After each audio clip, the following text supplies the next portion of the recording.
Breaking news, breaking news, breaking news.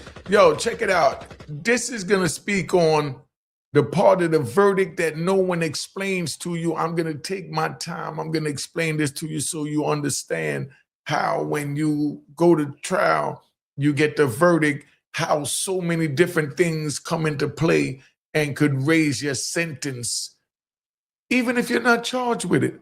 All right. Keep it going, keep it going, keep it going, keep it going, keep it going, keep it going, keep it going, keep it going. Mecca what? Mecca audio, Mecca what? Mecca audio, Mecca what? Mecca audio, Mecca what? Mecca audio. I like the way it's going down. All right, you know what it is. Unique Make Audio, man. I'm chilling right now. I want to explain to you what actually happens after the verdict, the part nobody explains. People think trial equals verdict equals outcome. Reality check. Sentencing is where lives are really decided. This perfectly follows Diddy's appeal, his acquitted conduct, his reasonable doubt, and the courtroom emotions on how it was split on how people really felt, right? Now, Premier, the verdict isn't the end. What really happens after court, right? Backup options. These are your backup options, right? After the jury speaks, this is what decides your fate. Why the verdict is only half the story in the court, right? Most people think about the court ends at the verdict. Guilty, not guilty, case closed. That's not true. For many people, the real damage starts afterwards. Now, the trial is the part where you see on TV, like you saw with the Young Thug trial. Sentencing is what you live with. That's what you get. That's what you live with. This is where time gets added. Freedom disappears. Families break up. Do you know what it's like, Michael? We're going to ride early. You know what it's like when you go to prison and you get a life sentence or decades or even a decade. And after the first 2 years, the letters stop. Because when you first get locked up, the letters is plentiful. Then after you get locked up, then the letters slow down after a year, slow down after 2 years, after 3 years, after 4 years. But when we start talking about a decade, that's when the true friends and family is weeded in. There's so much of my family members that over the 26 years I was gone, I don't even know my nieces and nephews. They don't know me. They just know that I exist. The crazy part is I don't know that they exist unless their parents or someone told me that they exist, because that's how this system breaks apart families. So when you out there and you say that I'm doing this because I'm trying to feed my family, this is the only way I can feed my family, you're making up all this modification, which is just a psychological term for trying to justify what's wrong and, what's right. You can't make a wrong a right. That's modification, right? Like I said, your freedom disappears. Right? What happens after the verdict? Reports get written, allegations resurface, prior history comes back up. That means that they look at your prior history. So they might tell you, oh, when you was 13, you hit somebody in the head with a hammer. When you was 15, you sold drugs over on 14th Street. And it's like, yo, but I was a juvenile. They look at all of that, and people going to say, put in the comments, you're going to say, oh, they can't use your juvenile record. But the point is they put your juvenile record in the PSI. So now that affects what the judge's determination is. Trust me, it's recorded, my brother. Just relax. Okay? Just stop talking. Okay? Why people are shocked, right? Defendants think the jury didn't believe that. Families think we won part of the case. Then sentencing day comes and reality hits. It hits so different that you wouldn't even believe what I'm trying to tell you. Because the reality is that now they could use acquitted conduct, they could use things that was never said, things that was never even charged in the indictment. Why this catches people off guard? Lawyers don't always explain it clearly. People don't research sentencing rules. Everyone assumes the verdict is protection. No, it's not always protection, because like when I was going to trial, right, there was so many people that came in there and their lawyers went in there, told them a really good story, how they looking at life in jail, 40 years, they're going to be buried like unique Mecca audio, and you need to cop out to this 20 years. And they cop out to 20 years. When they cop out to that 20 years, it's crazy because you can't apply for any new law changes that come out, because you signed away your rights to not be able to appeal or fight any further.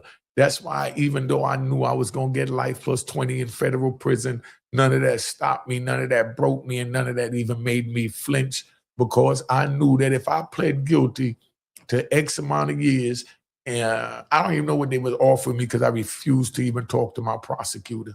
I didn't want to hear nothing he got to say. Just send over the discovery and let me see what I could discover to try and gain my freedom, or, like in a boxing ring.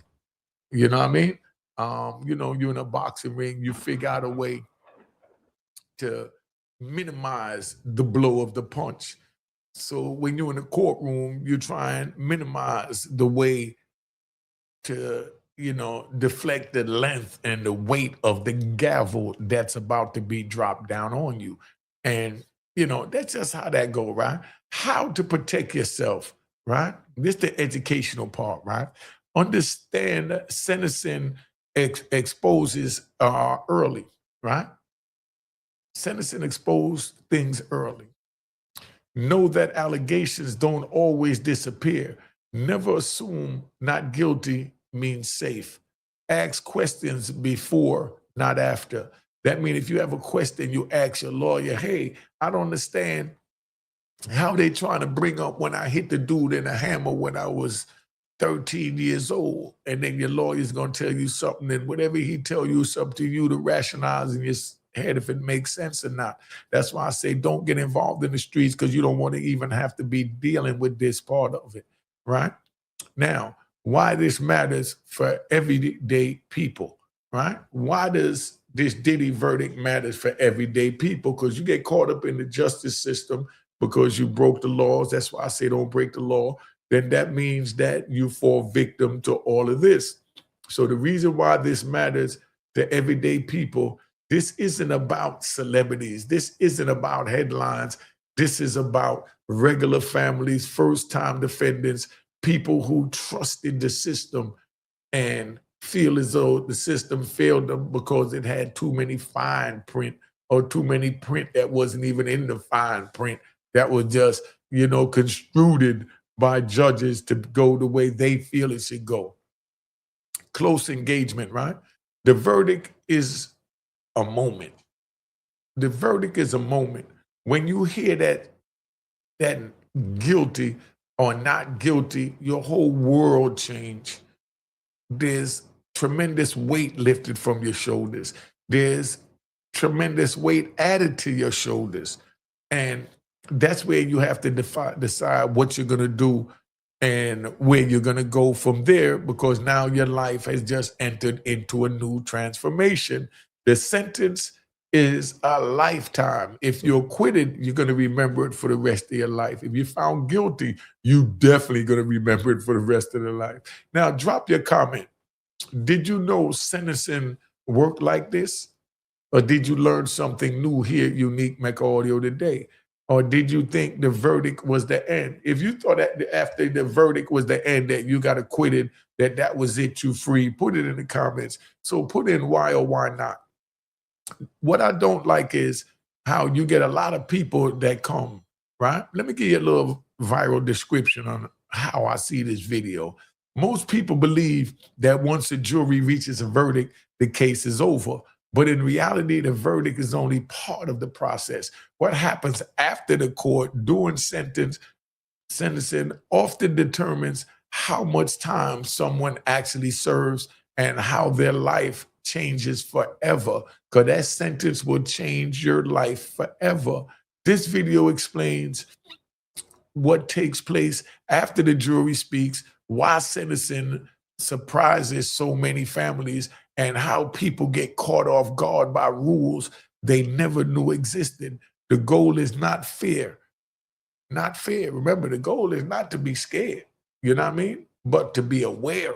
So don't be afraid of what you're facing if you choose to go down this path that I'm telling you not to go down. And remember, this is sponsored by Cashbox, coming real soon. But awareness. So everyday people understand how the system really works before it's too late. That's all this video is about, is to let you know how the system works before it's too late. You find yourself wrapped up in it now, you wonder what's going on. If you have questions or comments, please post them in the chat box. You could also call me at 917-680-9091 and know that my time is not free. So you call, make sure you're willing to send a cash app. I don't care if it's $1.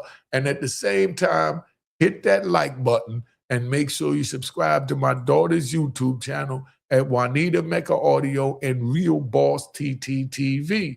All right? And put it in the comments what you think about this video and have you really learned something from this, because a lot of people thought that after the verdict was read that that was the end of it because they was acquitted. And then now they find another way to use it against you. So how do you really feel about that?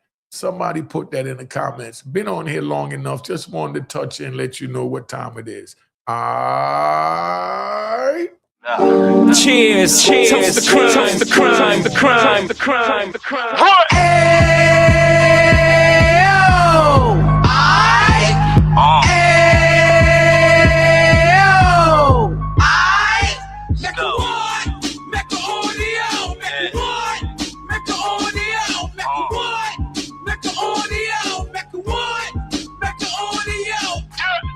Fresh out the can of 26, heat back on the strip, getting back in the mix. What he mentions a gift. You stand up 10 toes down, and I suggest you pay attention to this. Take a little gully posse and put it in Harlem. He cut from the bottom, came up from the bottom. Drop the book, you should go and get it. An Instagram page and a YouTube you could go and visit. Then you could consider yourself LinkedIn. Sit front row and get Jews from a kingpin. How he went through it so you ain't gotta go do it. To not pay attention would be stupid. Talking about a man that probably put your grandfather on. Probably the reason that him and your grams got along. A man that generated millions on the block, did his time, never squilling to the cops. Mecca Audio.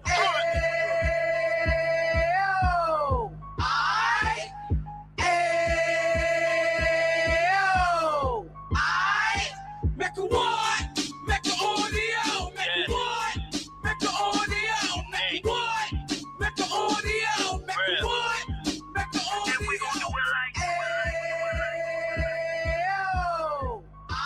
we gon' do it like